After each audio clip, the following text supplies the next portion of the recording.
को कहा है जयराम ठाकुर जी को कि मेरी चिंता छोड़ दें, अपना कुनबा संभालें। और जैसे जैसे चुनाव आए हैं, सवा साल के दौरान ये विघटन शुरू हो गया है। पहले जो है सुखराम जी ने पार्टी छोड़ी, आशा जी ने पार्टी छोड़ी और कांग्रेस पार्टी से वो उम्मीदवार हैं। अनिल शर्मा जी मंत्री होते हुए जो है उन्होंने इस्तीफ़ा दे दिया और ये कह रहे हैं कि अनिल शर्मा को कि वो खामोश रहें, नहीं तो मैं बहुत राज जो है उगल दूंगा।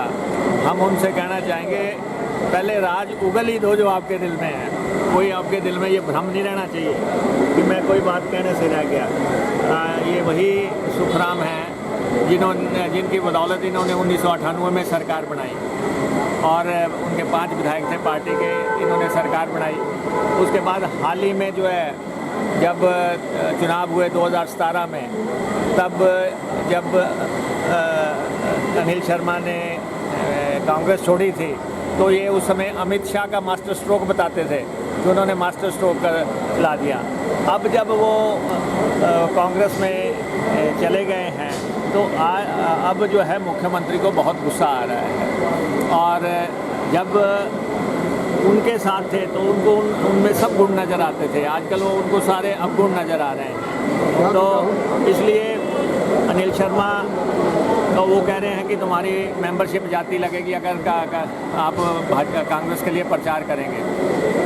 तो मैं उनको कहना चाहता हूँ कि अगर आप में दम है तो अनिल शर्मा को पार्टी से निकाल के दिखाएं। और आपको ये भी बता देना चाहते हैं कि आप पूरा दम निकाल दें, अनिल शर्मा की विधानसभा सदस्यता खारिज नहीं होगी और पूरा दम लगाने के बाद भी वो अनअटैच्ड मेंबर ही होंगे। अगर आप उनको निकालते हैं तो वो जो मर्जी करें, अगर उनमें दम है तो अनिल शर्मा तो कह रहे हैं कि सरकार ठीक नहीं चल रही है, मुख्यमंत्री को भी उन्होंने कई तरह की सलाह दी है।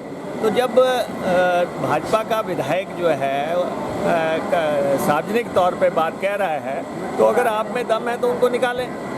और आप कह रहे हैं कि आप पे एंटी डिफेक्शन लॉ लगेगा, तो इतना आसान भी नहीं है जिस ढंग से वो बोल रहे हैं, ये बहुत लंबी प्रक्रिया होती है। तो बाकी जो है ये असंतोष पार्टी के भीतर पनप रहा है। आज सुरेश चंदेल भाजपा को अलविदा कह के कांग्रेस में शामिल हो गए हैं। सुरेश चंदेल इनके पार्टी के अध्यक्ष रहे हैं, 3 दफ़ा के सांसद रहे हैं। ये प्रक्रिया आगे चलती रहेगी और वो कह रहे हैं कि अनिल शर्मा कांग्रेस के लिए प्रचार कर रहे थे अंदर खाते। तो मुख्यमंत्री ये पता लगा लें कि अंदर खाते कौन कौन से लोग पार्टी के लिए, कांग्रेस के लिए काम कर रहे हैं। और जहाँ तक आपने मेरे से जुड़ा सवाल पूछा है तो मैं उनको ये कहना चाहता हूँ कि मेरे पार्टी ने, मेरे नेता कांग्रेस के राष्ट्रीय अध्यक्ष राहुल गांधी जी ने और विधायक दल ने मुझे कांग्रेस विधायक दल का नेता बनाया है। मैं उनके रहमो कर्म पे नहीं हूँ। अच्छा सर, एक आपके ऊपर ही सवाल उन्होंने फिर एक उठा था कि मुकेश अग्निहोत्री जी बड़े नेता बनते हैं कि अगर होता तो आप हमीरपुर जो सीट है उनसे चुनाव लड़ते हैं, क्या कारण है कि रामलाल ठाकुर को उतारना पड़ा? देखिए, एक तो कि कांग्रेस के टिकट जयराम तय नहीं करेंगे, कांग्रेस पार्टी के टिकट जयराम तय नहीं करेंगे। दूसरा, मेरी पार्टी ने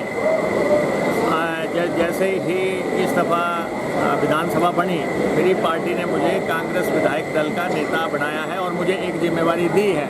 मैं उस जिम्मेवारी का निर्वहन कर रहा हूँ। तो इसलिए जयराम मुझे ये बताएं कि वो मुझसे क्या कोई छुटकारा चाहते हैं? क्या विधानसभा के भीतर उनको कोई ऐसी परेशानी हो रही है मेरे बैठने से कि वो लगातार कह रहे हैं कि मुकेश अग्निहोत्री को चुनाव लड़ना चाहिए था? कांग्रेस के टिकट कांग्रेस पार्टी तय करेगी, वो जयराम तय नहीं करेंगे। और जयराम खुद भी बताएं कि पिछली दफ़ा उन्होंने लोकसभा का चुनाव क्यों नहीं लड़ा था। पिछली दफ़ा उनको लोकसभा का चुनाव का प्रस्ताव था, उन्होंने क्यों नहीं लड़ा? इसलिए हम अपना काम कर रहे हैं, जो जिम्मेवारी पार्टी ने मुझे असाइन किया है। और दूसरा, मुझे तो मेरे शीर्ष नेतृत्व ने कहीं नहीं कहा कि आपको चुनाव लड़ना है।